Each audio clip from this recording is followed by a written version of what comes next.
This right here will help the WNBA more than Unrivaled. Let me explain. A short teaser video blew up the internet this week, and it starred none other than Caitlin Clark. In the clip, the Iowa hoop sensation turned WNBA phenom teams up with the YouTube legends of Dude Perfect for an upcoming trick shot showdown. Within hours, this 10-second teaser racked up millions of views, sending Clark's fanbase and haters into a frenzy. As I write this, the teaser has over 11 million views, an insane level of buzz for a women's basketball collab. For context, that's double the eyeballs on a YouTube short than most WNBA games draw on TV. Fans are pumped, the hype is real, and it's spectacular. What's so special about this collab? Well, I'll get into the juicy details, but here's the main thing. It's going to be a huge flex of the Caitlin Clark effect. It kinda already is. And really, we shouldn't need more proof. All the evidence of her domination is in plain sight for anyone not willfully ignorant. The ratings, the attendance, the teams moving their games to NBA arenas only when Caitlin is in town, the sponsorships, it's a case study in magnetism. Everything she does moves the needle that much more than the rest of the league combined. Speaking of which, because Unrivaled, the women's basketball league, the new women's basketball league that we said would be dead on arrival without Caitlin Clark playing in it, was in fact dead on arrival. Unrivaled had the backing, the TV deal, the marketing, most of the league's top players, and its heart in the right place. To elevate the women's game, pay them more, and build on the momentum created by Caitlin Clark. But we all know it would have done much better with Caitlin Clark. The moment she turned down that $1 million offer, Brianna and Nafisa and your Siamese cats knew the league was facing an uphill battle. While they've claimed that the league was a success, and in some ways it was, the reality is this. One Dude Perfect collaboration with Caitlin Clark will bring more attention to the WNBA than Unrivaled did, in a matter of days, without costing the WNBA or investors a dime. It'll be amazing for the league, which as we all know means the jealousy will be off the charts.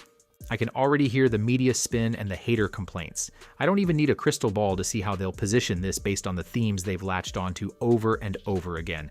Let's get into it. But first, like this video, if you can't wait to see Caitlin sink blindfolded long bombs from the nosebleeds. The Hinkle Heave. The Hinkle Heave, here we go. So the clip that's making the rounds and generating millions of views comes courtesy of the gentleman at Dude Perfect. Now, collabs happen all the time. We see it on the brand side with players like Angel Reese. But often, outside of athletic apparel, the products athletes represent have little to do with sports. Think State Farm, or Reese's Pieces, or McDonald's. Also, their ads. We know they're paid for and scripted with planned authenticity that you know isn't authentic. And with commercials, they're short, 30 seconds tops. It's great for the players because they get paid. Great for the advertisers because they sell more stuff. But how much does it impact the WNBA? The problem with ads is that, because of everything I mentioned, they're not the best for building relationships, and they're not super potent from a WNBA conversion standpoint. I mean, what is the likelihood that people will start watching the WNBA because they saw Angel Reese in a McDonald's commercial? Hey, Lise, what's in the bag? A barbecue bacon QPC from McDonald's. Oh, you mean the Angel Reese special? It's not her specifically, it's just the format. It's an ad. That's where this collab is different, and why it's likely going to dwarf anything Unrivaled generated. First, Dude Perfect has a huge platform. This group has been at the top of the sports YouTube game for over a decade. They've amassed 18+ billion total views and have more than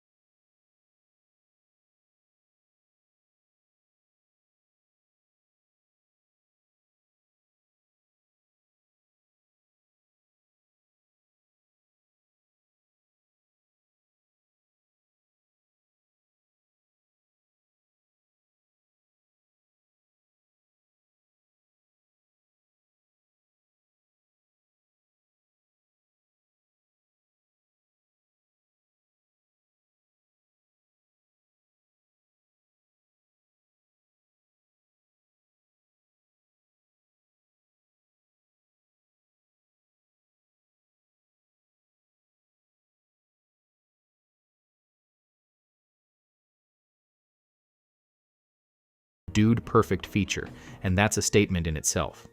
So what does this exposure mean for the WNBA? In short, everything. It means that a huge swath of sports fans who might only know Caitlyn from March Madness highlights will now see her as a pro, hanging with the big-name content creators they love. Based on the numbers Steph and Luka generated and the hype that Caitlyn generates, there's no reason this can't get 10 to 20 million views. The teaser got over 11 million views in just a few days. Just imagine, 20 million views from young sports fans who will like and gain respect for Caitlyn, which may lead them to follow her more. That's the Caitlyn Clark effect in a nutshell. And that's why Clark's collab with Dude Perfect isn't just a fun side project. It highlights a stark truth. A collaboration like this can eclipse even the most expensive, well-intentioned marketing efforts to grow women's hoops. Bill Handy said that's just who Jewel Lloyd is. She wants to keep working. How about doing it on the defensive end? Leading to the break. Jackson for two. Case in point, the recently launched Unrivaled League. Unrivaled is a 3-on-3 off-season women's basketball league co-founded by WNBA stars and backed by serious investment. Its whole mission was to promote women's basketball in innovative ways, and I think we need to give it a little grace being its first year. But still, it's business, and results are results. Right now, this has not been the greatest look in the world for Unrivaled. Gotta be honest. All that money and effort struggled to capture attention. TV ratings for Unrivaled's inaugural run were modest. Opening weekend averaged just over 300,000 viewers with a peak of around 364,000, and the championship game hit a high of 398,000. Not bad for a new league, but peanuts compared to mainstream sports or viral content. Now contrast that with one free YouTube video featuring Caitlyn. The teaser alone reached over 3 million people overnight, and climbing. By the time the full Dude Perfect episode drops, we could be looking at tens of millions of views globally. No costly TV deal, no fancy arena required, just Caitlyn Clark hanging with the Dude Perfect crew sinking trick shots. It's the ultimate proof of concept for the Caitlyn Clark effect. When she's involved, fans show up.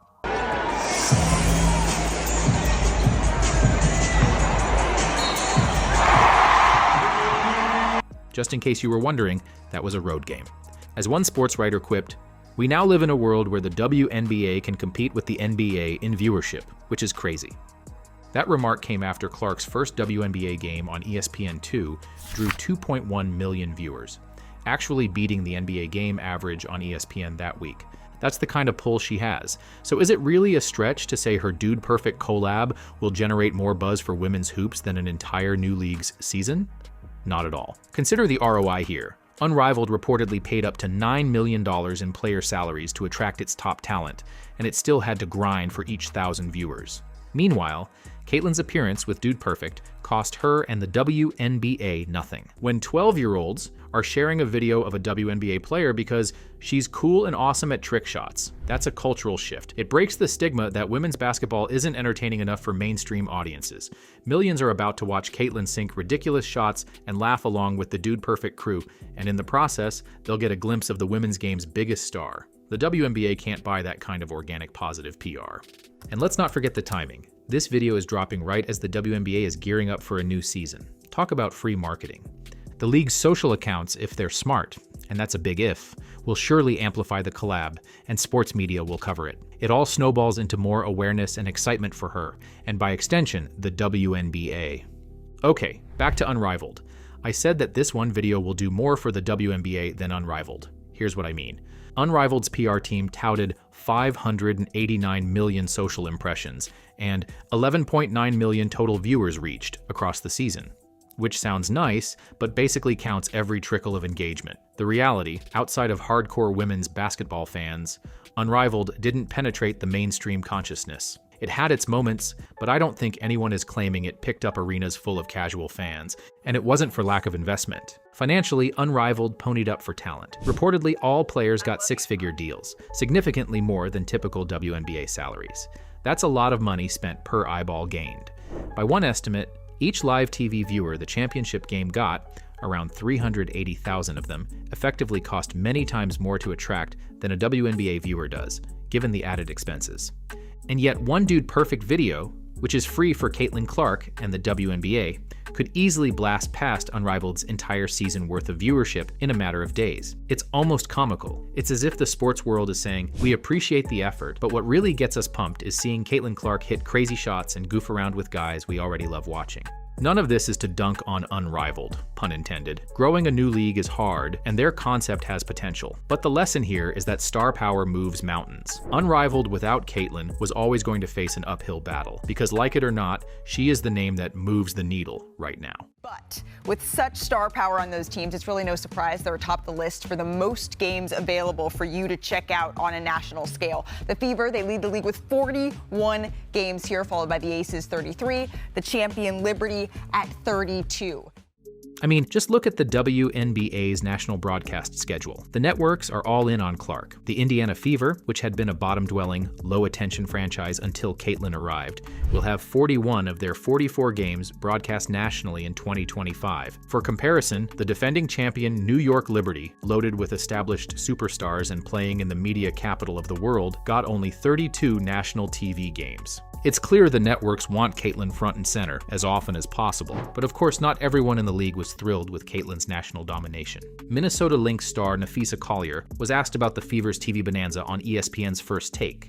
But to not have the defending champs on TV more, I think it's kind of crazy. I mean, it doesn't have to be where you're taking games away from Indiana, but I think you can raise the level of TV games for the other teams as well. But here's the thing, it's not crazy. It's math and money. In 2024, the Fever went from near anonymity to the most watched team, with their games drawing 3 times the viewership than other matchups on average. It's not as if Nafisa doesn't know this. I mean, she did offer her $1 million to play in Unrivaled for a reason. Where Caitlyn goes, people follow. And perhaps the ultimate proof of this is what happens when she ventures outside of basketball. Whenever she puts herself in the mix at major sporting events and pop culture moments, she becomes a crossover star who attracts audiences well outside women's college or pro basketball. This didn't start with Dude Perfect, that's just the latest example. Next on the team, Caitlyn Clark.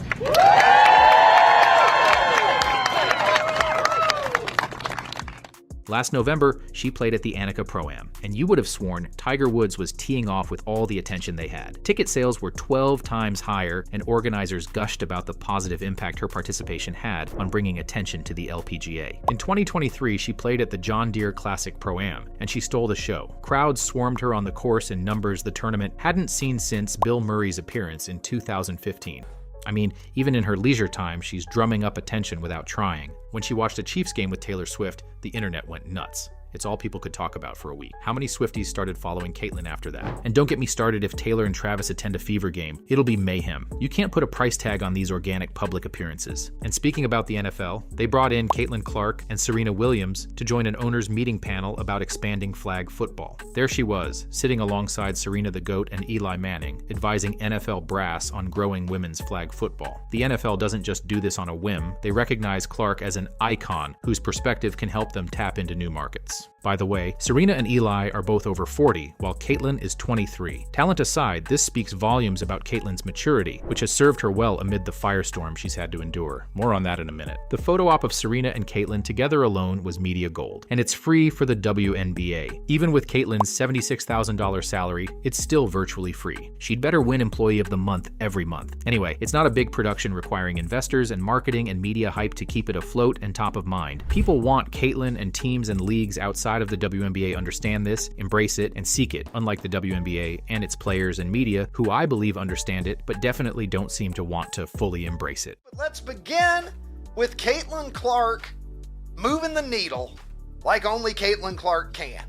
All these crossover moments create a halo effect around Clark and, by extension, the WNBA. People who might not watch a WNBA game will still see her trending on social media for sinking a half-court shot at a charity event or exchanging jerseys with NFL players. That keeps her and women's basketball in the broader sports conversation year-round. Usually after the WNBA finals, interest dips until next season or March Madness. But Clark kept the flame burning by continuously making news, whether it was breaking the internet at a golf course or chopping it up with NFL legends. By the time the 2025 WNBA season rolls around, the hype will be off the charts, and she did it without stepping foot on a court or dribbling a ball. And that is what drives the haters in the WNBA ecosystem absolutely nuts. They play their hearts out, make modest gains growing the league, then one player comes in and blows the doors off. They take the initiative, create a separate league with big name sponsors, a TV deal, and most of the league's top players. Then Caitlyn watches a football game and gets more views. They know it's good for the WNBA, but they can't take it. But it is answers like these that show that the WNBA literally lived off charity of the NBA for 25 years. Like, the WNBA is in a position where it's going to grow. And the only reason this league will not grow is because of the players and the old media. You saw the clip of Nafisa complaining about Caitlyn's national broadcast exposure compared to the Liberty, but we've also got ESPN analyst Monica McNutt going back to the tired old excuse for her popularity. Some of this, to me, probably is not fair to her because it was not anything that she said or was truly based on her personality, but she was a white girl from the middle of America.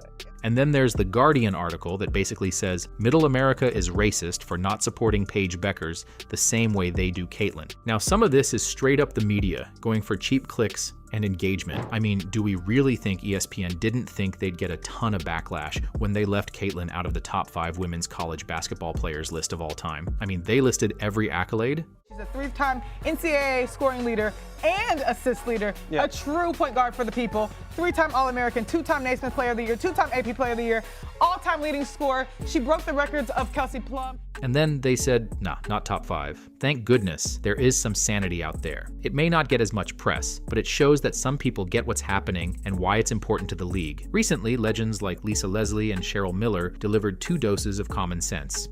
I think it's all about money, marketing, and we cannot deny what Caitlin Clark has done for the women's game. I'm not going to act like it's something that we don't see. She's had a huge effect, call it the Caitlin Clark effect. Yes, have we ever had teams have to get into larger arenas to play against a team?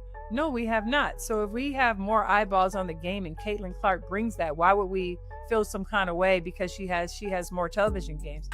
Is she getting hyped? Yes. But she was in the backyard. She was putting in the same time, sometimes maybe more than you were. Right. And of course, you've got all the WNBA champions and veterans who joined the Fever to play with Caitlyn. Sydney Colson and Sophie Cunningham in particular have expressed how much Caitlyn has done for the WNBA. I mean, you know, she has changed our game in the best possible way in every way. And so just to be alongside of her and maybe relieve the pressure. To watch what Caitlyn did for this franchise from afar, different perspective. Yeah, no, it was nuts. There's no other way to say it. It was nuts. I think, you know, you're seeing a team that's now like affecting the economy in the city. You got people coming from out of town, out of state, out of the country, maybe even to see games. And so that's special.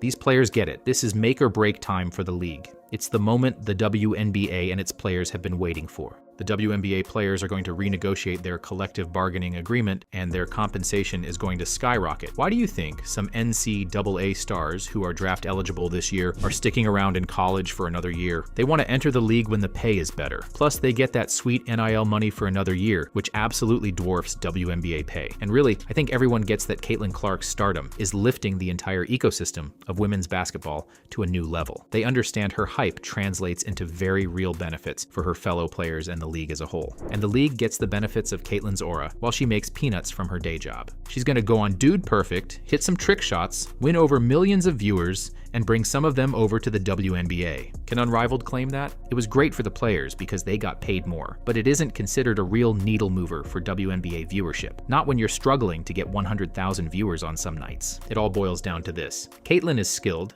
she's likable, she's fiery on the court, but measured in her media appearances. And most importantly, she's fun to watch. It's the perfect storm. And if all this sounds a bit hyperbolic, like I'm anointing Caitlin Clark as the savior of the WNBA, well, the evidence speaks for itself. I'm not running through all the viewership stats from last season because you've seen them, but just wait for tip-off this year. I wouldn't be surprised to see 3 to 4 million to kick off the season. Drop a check in the comments if you think I'm right. Drop an X if you think I'm wrong. But here's the thing. Even with everything she's already done, it really feels like this is just the start of a long, exciting journey. The Dude Perfect video will be one of many organic business builders for both Caitlyn and the WNBA. It attracts more eyeballs that will invest more time in Caitlyn and the Fever, as we all have. They'll get updates on X, follow her on Instagram, and tune in when Caitlyn and the Fever make a deep playoff run. She generated 18.9 million viewers in her last college game. The WNBA Finals this year got between 1 to 2 million viewers on average. If you think the haters are salty now, wait until she draws 10 million viewers. With all the personnel upgrades the Fever made, that's a real possibility this season. Wheeler finds Clark from the logo.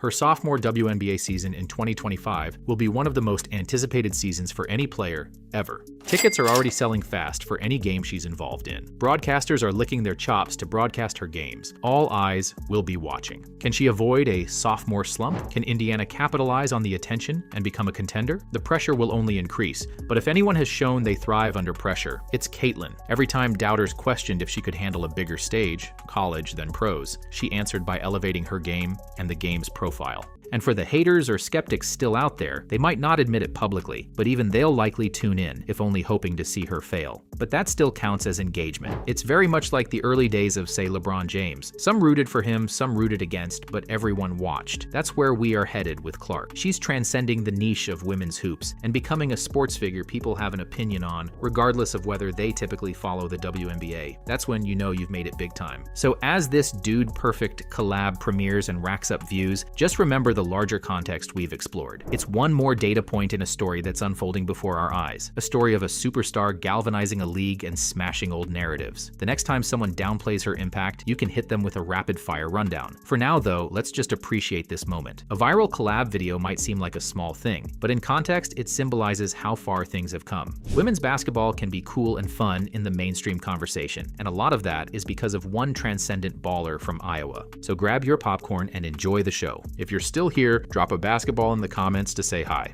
Thanks for watching.